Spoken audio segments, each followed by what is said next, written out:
Hello, welcome to Prophecy Pod Radio.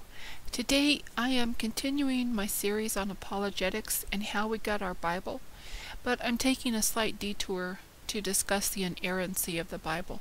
I'd like to start by saying that the Bible is inspired by God and it's historically trustworthy, and that I believe the originals were without error, that they were inerrant. However, our copies are not inerrant. They do contain errors, and I'd like to go over those errors today. Now, some copyists make mistakes, and I'd like to go over the mistakes that are made when manuscripts are copied. Now, the first error I'd like to discuss is known as a dautography, and a dautography is when a letter has been written twice. It's been written twice that should have only been written once. So, for example, instead of writing below, someone has written bellow. And of course the two words are completely different and they have different meanings, so that's a dautography. Another mistake that sometimes happens is called fission, and that's when one word has been mistakenly divided into two words. So for example, someone may have changed nobody, one word, into no body, two words, no body, which of course is different than nobody. Another error that copyists sometimes make is known as fusion, and that's when the last letter of one word has been combined with the first letter of the next word. So for example, someone may have changed belong, two words, as in it won't be long until we finish, to belong, one word. So that would change the meaning to we won't belong, as in we won't fit in. So there's a difference there between belong, two words, and belong, one word. Now, another error that sometimes occurs is called haplography, and that's when something has been written once that should have been written twice. So in this case, it would have been that instead of writing bellow, we wrote below. So which of course is a different word with a different meaning. And then there is homophony, and that is writing a word with a different meaning for a word that sounds exactly the same. So, for example, instead of writing male, M-A-I-L, the copyist wrote male, M-A-L-E. Or instead of writing break, B-R-A-K-E, they wrote break, B-R-E-A-K. So that's a homophony. And then there's a metathesis, and that's mistakenly changing the order of the letters in a word. So for example, instead of writing foliage, the copy wrote foliage. I'm sorry, that one's even difficult to say. So you can see how they'd make a mistake when they wrote it. Or instead of writing Calvary, the copyist wrote cavalry.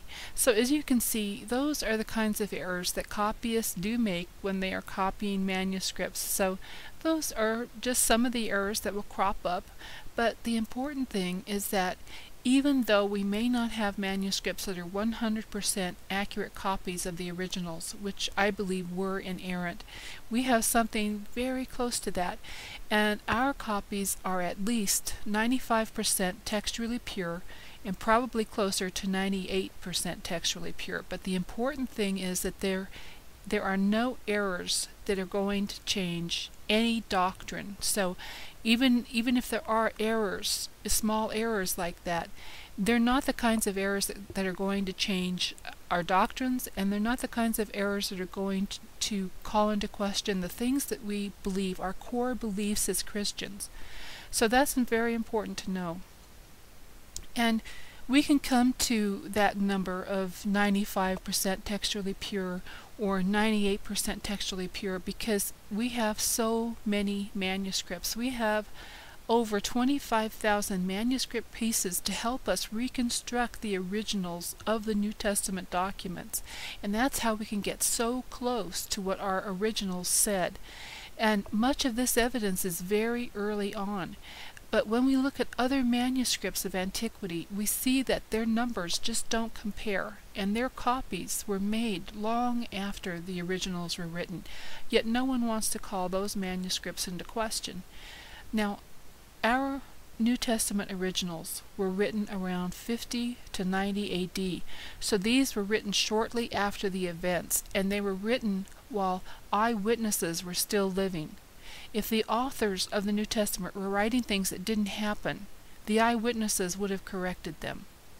They certainly had enough critics, and they certainly had people who hated what they were doing and hated what they were teaching, and they would have done anything to stop them.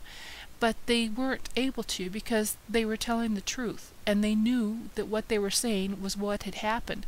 Now today we'd not be able to say that John F. Kennedy was killed in California while riding in a bus with Marilyn Monroe, because there are eyewitnesses who are still alive, and they would quickly correct anyone spreading something like that. So it's important that these manuscripts are written shortly after the events took place, because there were eyewitnesses alive, and there were hostile witnesses alive, and they would have corrected any they would have corrected any false stories, and there just wasn't enough time for legends to develop either, because these were written so close to the events, and it takes time for legends to develop. But just as important is that our earliest copies of those original writings were made around 130 AD, so we have a time span there of from when the originals were written to their earliest copies of only 30 years. And this is just unheard of with ancient documents. Homer's Iliad is the next closest ancient document in terms of textual support. I know it has at least 640 copies, and perhaps it has as many as 900, but Homer's Iliad was written in 900 BC, and the earliest copy was made in 400 BC, so that's a time span of 500 years from when the original was written until the earliest copy was made. And it has several hundred manuscript pieces of evidence to support it, yet it just can't compare with the New Testament, neither in terms of the number of copies available and the time span between when the original was written and when the first copy was written. There's just nothing else in antiquity that compares with the New Testament. Plato's Tetralogies was written between 427 and 347 BC, but the earliest copy wasn't written until 1200 years later, and that was written in 900 AD, and there are only 7 copies of Plato's Tetralogies. And Caesar's Gallic Wars was written around 100 to 44 BC. The earliest copy of that wasn't made for 1,000 years after that, in 900 AD, and there were only 10 copies. There are only 10 copies of that, yet nobody wants to question the reliability or the authenticity of Caesar's Gallic Wars. Nobody says that never happened, that never occurred. So if critics want to question whether we can trust the New Testament, then they need to question every other ancient author as well. Yet they aren't going to do that, and that's hypocritical.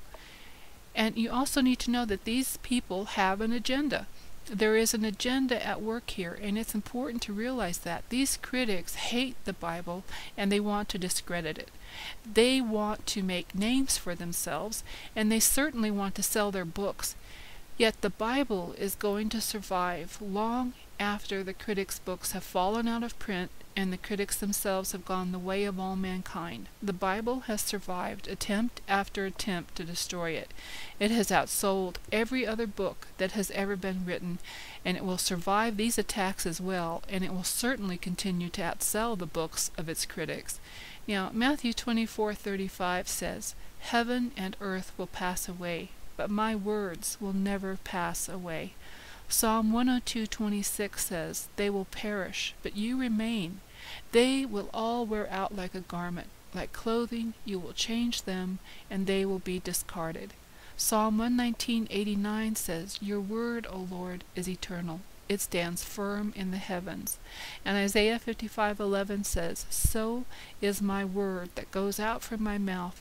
It will not return to me empty, but will accomplish what I desire and achieve the purpose for which I sent it." There are critics who like to say that there are thousands upon thousands of errors in our copies of the New Testament, and these critics are destroying the faith of many. I'd hate to stand before God when I die with that on my record. I have enough on my record as it is. But these same critics are skewering the facts, and it's important to know this. While it is technically correct to say that there are thousands upon thousands of textual variations, it's also a fact to say that the vast majority of these thousands of variations are copies of copies of copies of copies of copies, and on, In other words, once a variation enters a textual tradition, it gets copied over and over and over and over again, and critics love to count every single one of these copies as though it were a distinct variation, when in reality it's not. And as I said before, we have over 25,000 manuscript pieces of textual evidence to help us reconstruct the originals of the New Testament documents. And much of this evidence is very early on.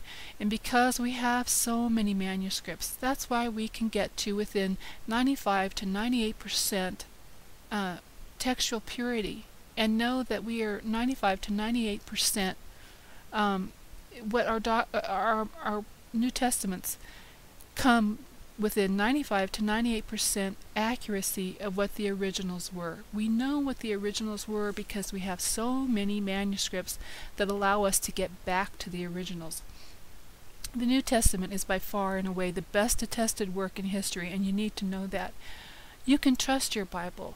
It has not been altered for some nefarious purpose, and it is not corrupted. God is able to deliver His Word exactly as He wants it to be delivered. He hasn't left any books out of it. He hasn't allowed anything to be added into it. He hasn't allowed it to be corrupted. These are God's words, and our God is powerful. A God who is powerful enough to create the universe out of nothing, to fling out the heavens, to create the smallest atom, which is not just, or to create the simple cell, which is anything but simple. It's more complex than the most complex factory on the planet. You know, we are fearfully and wonderfully made. The God who made us, the God who made everything, and the God who Himself became a man in the incarnation of Christ, who lived on this earth, who walked in our shoes, who knows what it's like to suffer, who knows what it's like to be a man, who knows what it's like to be human, who has suffered all of the indignities that life can throw at a person. He's gone through all of that. He knows what it's like to be one of us, because He was one of us, yet He is God.